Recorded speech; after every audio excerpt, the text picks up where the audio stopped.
عزیز تباسہ السلام علیکم ورحمۃ اللہ وبرکاتہ۔ میرا نام محمد طارق ہے، میں آپ کا مطالعہ پاکستان کا استاد ہوں۔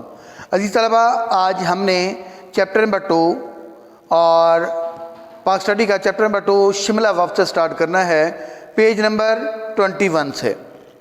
شملہ وفد 1906 تقسیم بنگال پر ہندوؤں کے رویے کے پیش نظر مسلمانوں نے اپنے حقوق کے تحفظ کے لیے ایک نئے راستے کا انتخاب کیا۔ 1 اکتوبر 1906 کو، اب یہاں پر میں نے بیٹا کوشچن بنا دیا، یہ دیکھیں کوشچن نمبر 3، شملہ وفد کب اور کس کی قیادت میں وائسرائے ہند سے ملا؟ کوشچن نمبر 3، شملہ وفد میں سے شملہ وفد کب اور کس کی قیادت میں وائسرائے ہند سے ملا؟ تو آپ نے کیا لکھنا ہے بیٹا جواب اس کا؟ 1 اکتوبر 1906 کو مسلمانوں کا ایک سیاسی وفد سر آغا خان کی قیادت میں اپنے مطالبات لے کر وائسرائے ہند لارڈ منٹو سے شملہ میں ملا۔ یہاں تک بیٹا اس کا آنسر ہوگا۔ کوشچن کیا ہے؟ شملہ وفد کب اور کس کی قیادت میں وائسرائے ہند سے ملا؟ تو اس کا آنسر کیا ہوگا؟ 1 اکتوبر 1906 کو مسلمانوں کا ایک سیاسی وفد سر آغا خان کی قیادت میں اپنے مطالبات لے کر وائسرائے ہند لارڈ منٹو سے شملہ میں ملا، جس میں مسلمانوں نے جداگانہ انتخاب کا مطالبہ کیا۔ شملہ وفد میں مسلمانوں کو وائسرائے کی طرف سے مثبت جواب ملا۔ کیا ملا بیٹا؟ مثبت جواب ملا۔ اس وقت مسلمانوں کی کوئی سیاسی جماعت نہ تھی، اور اس واقعے کے بعد مسلمانوں نے شدت سے ایک سیاسی جماعت کی ضرورت محسوس کی، جو مسلم لیگ کی صورت میں قائم ہوئی۔ 1909 میں مسلمانوں کو جداگانہ انتخاب کا حق بھی دے دیا گیا۔ یہ تھا بیٹا شملہ وفد۔ اب آتے ہیں مسلم لیگ کا قیام۔ مسلم لیگ کا قیام کب عمل میں لایا گیا؟ مسلم لیگ کا قیام 1906 میں عمل میں آیا۔ بیٹا یہ MCQs بھی ہے، شارٹ کوشچن بھی آ سکتا ہے۔ 30 دسمبر 1906 کو ڈھاکہ میں مسلم لیگ کا قیام عمل میں آیا۔ 30 دسمبر 1906 کو ڈھاکہ میں مسلم لیگ کا قیام عمل میں آیا۔ اس قیام کے اہم محرکات یہ تھے۔ نمبر 1 بیٹا یہ میں نے کوشچن بنا دیا، مسلم لیگ کے قیام کے اہم محرکات، یہ ایکسرسائز کا کوشچن ہے بیٹا۔ مسلم لیگ کے قیام کے اہم محرکات کیا تھے؟ یہ ایکسرسائز کا کوشچن ہے۔ نمبر 1 تقسیم بنگال 1905 اور ہندوؤں کا رد عمل۔ نمبر 2 انگریزوں کا رویہ۔ نمبر 3 مسلمانوں کا احساس محرومی۔ نمبر 4 مسلمانوں کو سیاسی طور پر نظر انداز کیے جانا۔ مسلمانوں کا سیاسی طور پر نظر انداز کیا جانا، یہ مسلم لیگ کے قیام کے اہم محرکات ہیں۔ اس کے بعد ان محرکات کی بنا پر، یہاں تک بیٹا ایکسرسائز کا شارٹ کوشچن نمبر 2 ختم ہو گیا۔ ان محرکات کی وجہ سے مسلمان جو انگریز اور ہندو تعاون کی وجہ سے دب گئے تھے، متحرک ہوئے اور ایک مشترکہ سوچ کے دائرے میں آ گئے۔ مسلمان لیڈر اکٹھے ہو کر وائسرائے ہند سے ملنے شملہ وفد گئے، واپس آ کر اپنے آپ کو سیاسی طور پر منظم کر لیا۔ مسلم لیگ کے قیام کے چیدہ مقاصد ذیل تھے۔ اب مسلم لیگ کے جو چیدہ کیا ہے بیٹا؟ مقاصد ہیں۔ یہ کوشچن نمبر 2 میں نے بنا دیا ہے، مسلم لیگ کے قیام کے چیدہ مقاصد بیان کریں۔ یہ جو 3 پوائنٹ بنائے گئے ہیں بیٹا، یہ اس کا آنسر ہے۔ مسلمانوں میں برطانوی حکومت کے لیے وفادارانہ جذبات پیدا کرنا، حکومت کی کارروائیوں کے بارے میں ان کے شکوک و شبہات کو دور کرنا۔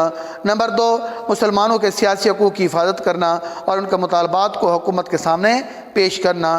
نمبر 3 مسلم لیگ کے مندرجہ بالا مقاصد کو نقصان پہنچائے بغیر برصغیر کی دوسری اقوام کے ساتھ تعلقات استوار کرنا، درست کرنا۔ یہاں تک بیٹا اس کے کوشچن کا آنسر ہے۔ اب آگے آ جاتے ہیں منٹو مارلے اصلاحات۔ منٹو مارلے اصلاحات 1909۔ 1905 میں تقسیم بنگال کی وجہ سے ملک میں سیاسی بے چینی بڑھ گئی تھی۔ ہندو مسلمان ایک دوسرے سے بیزار ہوتے جا رہے تھے۔ حالات کی نزاکت کو بھانپتے ہوئے وزیر ہند مسٹر مارلے اور گورنر جنرل لارڈ منٹو نے مل کر ہندوستان کے لیے کچھ اصلاحات مرتب کی، یعنی کچھ قاعدے اور قوانین مرتب کیے۔ اب ان قاعدے قوانین کو میں نے بیٹا یہاں کوشچن بنا لیا، منٹو مارلے اصلاحات کو برطانوی پارلیمنٹ نے کس نام سے منظور کیا؟ منٹو مارلے اصلاحات کو برطانوی پارلیمنٹ نے کس نام سے منظور کیا؟ تو اس کا آنسر کیا ہوگا؟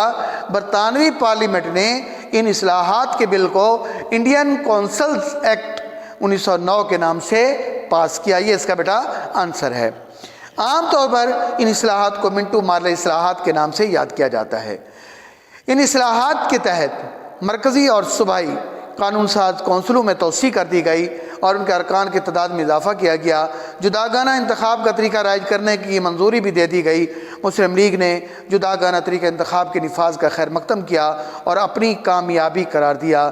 یہ مطالبہ شملہ وفد کے ممبران مسلمان نے 3 سال قبل یعنی 1906 میں لارڈ منٹو سے ملاقات کے دوران کیا تھا۔ اب آتے ہیں بیٹا لاسٹ ٹاپک کی طرف، میثاق لکھنؤ۔ میثاق لکھنؤ 1916 میں مسلم لیگ 1916 میں لکھنؤ میں مسلم لیگ اور کانگریس کے درمیان کانگریس کا ایک مشترکہ اجلاس ہوا۔ دونوں پارٹیوں کے درمیان ایک معاہدہ طے پایا جسے میثاق لکھنؤ کا نام دیا گیا۔ دونوں پارٹیوں کے درمیان ایک معاہدہ طے پایا جس کو میثاق لکھنؤ کا نام دیا گیا۔ اس معاہدے میں پہلی بار مسلمانوں کو الگ قوم تسلیم کیا گیا اور جداگانہ انتخاب کے مطالبے کو تسلیم کیا گیا۔ قبل ازیں اس سے پہلے 1909 میں منٹو مارلے اصلاحات میں اس مطالبے کو حکومت پہلے ہی تسلیم کر چکی تھی۔ میثاق لکھنؤ کی بدولت قائد اعظم کو ہندو مسلم اتحاد کا سفیر قرار دیا گیا۔ یہاں بیٹا ایک کوشچن بن سکتا ہے کہ قائد اعظم کو ہندو مسلم اتحاد کا سفیر کب قرار دیا گیا؟ تو جس کا آنسر آپ بنائیں گے میثاق لکھنؤ کی بدولت قائد اعظم کو ہندو مسلم اتحاد کا سفیر قرار دیا گیا۔ اب آتے ہیں تاریخ خلافت جو 1919 کے اندر 1914 میں شروع ہونے والی پہلی جنگ عظیم میں ترکی نے انگریزوں کے خلاف جرمنی کا ساتھ دیا۔ جنگ میں جرمنی اور اس کے حلیفوں کو شکست ہوئی۔ جنگ کے خاتمے پر انگریزوں نے اپنے حلیفوں کو ساتھ ملا کر ترکی کو سعودی عرب، شام، عراق اور فلسطین اور اردن کے علاقوں سے محروم کر دیا، جس سے ترکی کا وجود خطرے میں پڑ گیا۔ اس طرح ترکی کی خلافت کو بچانے کے لیے برصغیر کے مسلمانوں نے 1909 میں ایک ملک گیر تاریخ کا آغاز کیا جسے تاریخی خلافت کے نام سے یاد کیا جاتا ہے۔ اس تاریخ کے مقاصد درج ذیل ہیں۔ بیٹا یہ میں نے لاسٹ کوشچن بنا دیا، تاریخ خلافت کے مقاصد تحریر کریں۔ تاریخ خلافت کے مقاصد تحریر کریں۔ بیٹا یہ 3 پوائنٹ جو ہیں یہ تاریخ خلافت کے مقاصد ہیں۔ نمبر 1 ترکی خلافت قائم رکھی جائے۔ نمبر 2 مسلمانوں کے مقدس مقامات ترکوں کی حفاظت میں رہیں۔ نمبر 3 ترکی کے حدود میں تبدیلی نہ کی جائے۔ یہاں تک بیٹا ہمارا سلیبس تھا جو آج ہم نے پڑھا۔ اس میں اہم پوائنٹ بیٹا یہ پہلا کوشچن شملہ وفد کب اور کس کی قیادت میں وزراء ہند سے ملا، پھر مسلم لیگ کے قیام کے اہم حرکات یہ ایکسرسائز کا کوشچن ہے۔ مسلم لیگ کے قیام کے چیدہ مقاصد بیان کریں۔ منٹو مارلے اصلاحات کو برطانوی پارلیمنٹ نے کس بل سے منظور کیا، اور لاسٹ تاریخ خلافت کے مقاصد تحریر کریں۔ بیٹا یہ 5 شارٹ کوشچن ہم نے بنائے اور میں نے اس کے آنسر کا نشان بھی لگا دیا، آگے پیجز بھی لکھ دیے ہیں۔ اس کے ساتھ بیٹا آپ لوگوں نے ہوم ورک کیا کرنا ہے، یہ 5 مختصر سوالات آپ نے لکھنے بھی ہیں اور یاد بھی کرنے ہیں۔ پھر بھی بیٹا اگر کوئی بات سمجھ نہ آئی ہو تو آپ مجھے کال کر سکتے ہیں، واٹس ایپ کر سکتے ہیں، میسج کر سکتے ہیں تاکہ میں آپ کی بہتر رہنمائی کر سکوں۔ السلام علیکم ورحمۃ اللہ وبرکاتہ۔